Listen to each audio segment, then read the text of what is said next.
If we have 2 point charges और इनके बीच का जो डिस्टेंस है दैट इज आर, इनके बीच में कितनी फोर्स होगी? If we have 2 point charges Q1 Q2 separated by some distance, what will be the force of attraction or repulsion between them? इनके बीच में या तो अट्रैक्टिव फोर्स होगी या रिपल्सिव फोर्स होगी। वी नो कि लाइक चार्जेस रिपेल होते हैं, अनलाइक चार्जेस अट्रैक्ट होते हैं। ये अट्रैक्ट करेंगे, लेकिन what will be the intensity of the force? कितनी फोर्स से वो अट्रैक्ट करेंगे या कितनी फोर्स से रिपेल करेंगे? ये चीज बताई for the first time Charles Augustin de Coulomb ने। Charles Augustin de Coulomb in the form of a law known as Coulomb's law. Coulomb's law.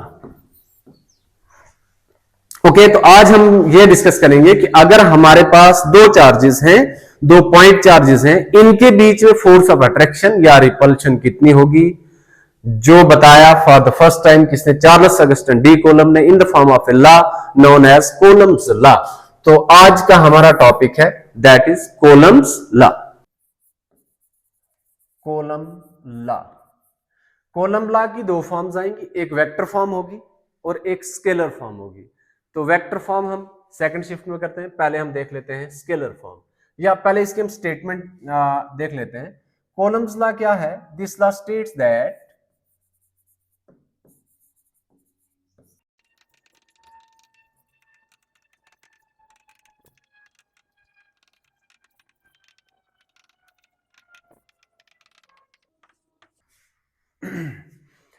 क्या है स्टेटमेंट? ये लॉ कहता है कि द फोर्स ऑफ अट्रैक्शन और repulsion between any 2 point charges is directly proportional to the product of magnitude of either charges. दो charges जो हैं, अगर हमारे पास Q1 और Q2 दो चार्जेस हैं, then force is directly proportional to product of magnitude of both the charges. अगर हमारे पास Q1 और Q2 दो चार्जेस हैं, उनका मैग्नीट्यूड होगा वो आपस में मल्टीप्लाई होगा। तो F is directly proportional to product of magnitude of either charges and inversely proportional to square of distance between them.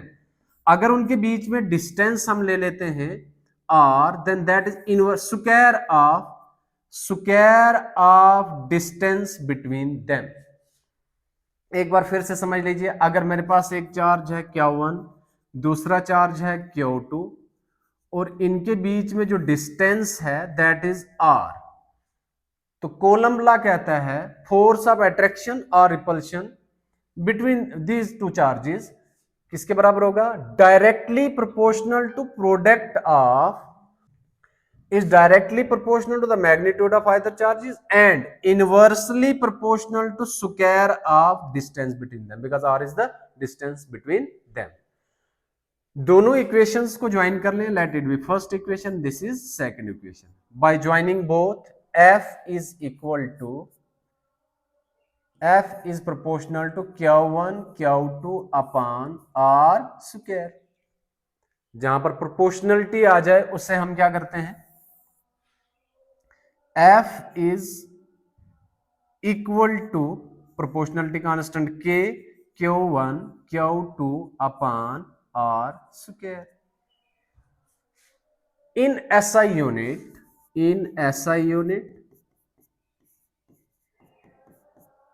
K is equal to 1 upon 4 pi epsilon naught।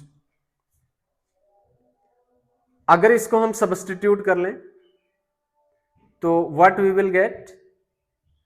We get F is equal to 1 upon 4 pi epsilon naught Q1 Q2 upon R square।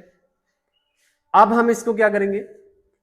We know what is epsilon naught। epsilon naught है permittivity of the free space। दो charges हमने लिए हैं जिनके बीच में हम force calculate कर रहे हैं, उनके बीच में कौन सा मीडियम है?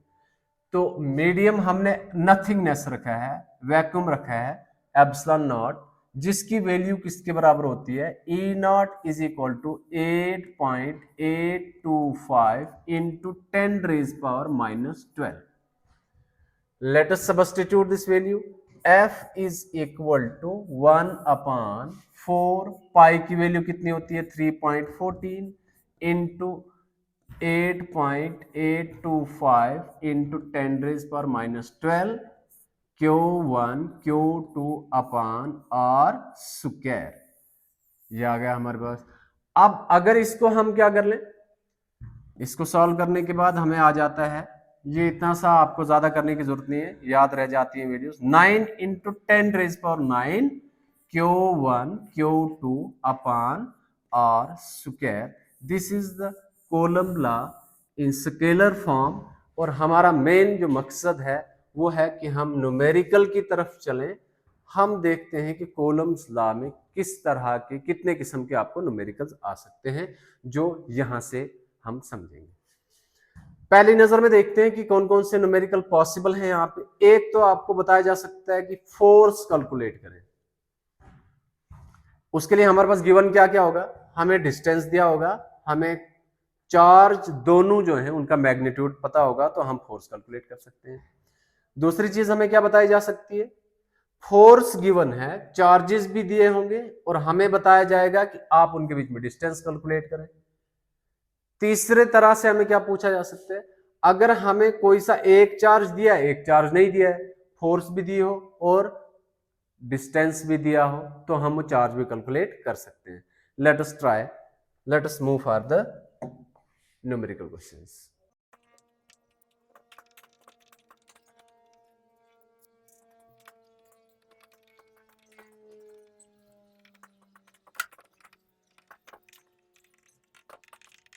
ओके गाइस, तो हमारे पास क्वेश्चन है, the electrostatic force on a small sphere of charge 0.4 microcoulomb due to another small sphere of charge minus 0.8 microcoulomb in air is 0.2 newton. ये हमारे पास गिवन है, तो हमें कैलकुलेट क्या करना है, कैलकुलेट डिस्टेंस बिटवीन देम। उन दो चार्जेस के बीच में डिस्टेंस कितना होगा। और नंबर 2 हमें कहना है कि what are the nature of force, उनके बीच में जो फोर्स ऑफ अट्रैक्शन है या फोर्स ऑफ रिपल्शन है, तो हमें उसका नेचर भी बताना है। सेकंड तो बिल्कुल आसान है, इसको हम कैसे बताएंगे। हमारे पास जो चार्जेस दो दिए हुए हैं, एक हमारे पास 0.4 माइक्रोकूलम और दूसरा है 0.8 माइक्रोकूलम, बट माइनस में। एक पॉजिटिव चार्ज है, एक नेगेटिव चार्ज है, तो इनके बीच में फोर्स कौन सी होगी, that is attractive force, because opposite charge होते हैं वो हमेशा अट्रैक्ट होते हैं, हेंस इसका आ जाएगा अट्रैक्टिव फोर्स, अट्रैक्टिव। नंबर 2, ये जो है हमने उनके बीच में डिस्टेंस कैलकुलेट करना है, तो मेरे पास जो इक्वेशन थी वो क्या थी, F is equal to 9 into 10⁻⁹ Q1 Q2 upon R square. मैं इस R को यहां ले जाऊंगा, F को यहां ले जाऊंगा, तो मेरे पास क्या आ जाएगा, R square is equal to 9 into 10⁻⁹ Q1 Q2 upon R upon F।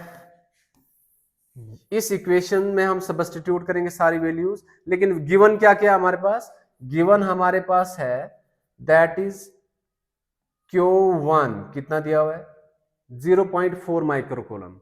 एक चीज आपने नोट रखनी है, वो ये कि जब भी आप कोई न्यूमेरिकल करने जा रहे हैं, तो उसमें आपने वैल्यूज सबसे पहले नोट करनी है और उसमें देखना है कि क्या सारी की सारी वैल्यूज सारी की सारी values same system of unit में दी हुई है।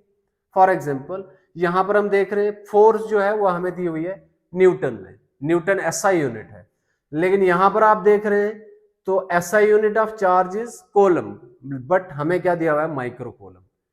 तो हमें क्या करना पड़ता है, हमें सारी की सारी वैल्यूज एक ही सिस्टम ऑफ यूनिट में कन्वर्ट करनी पड़ती है, पर्टिकुलरली स्टैंडर्ड इंटरनेशनल यूनिट में कन्वर्ट करनी है, एसआई में हम कन्वर्ट करेंगे। तो इनको हम एसआई में कैसे कन्वर्ट करते हैं, दैट इज 0.4 माइक्रो, आपको पता होगा कितने होगा, तो आप इसको मल्टीप्लाई कर लेंगे 10⁻⁻6। Now it is coulomb, micro coulomb था, माइक्रो कोलम को कोलम में कन्वर्ट करने के लिए हम क्या करते हैं, -6 मल्टीप्लाई कर लेते हैं। क्या टू कितना हो जाएगा, क्या इज इक्वल टू 0.8 इंटू 10⁻⁻6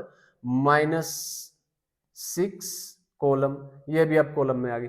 हमें यहां से माइनस का इतना फायदा था कि हमें पता चल रहा था अट्रैक्टिव फोर्स होगी या रिपल्सिव होगी, मैग्नीट्यूड के साथ इसका कोई लेना देना नहीं रहेगा।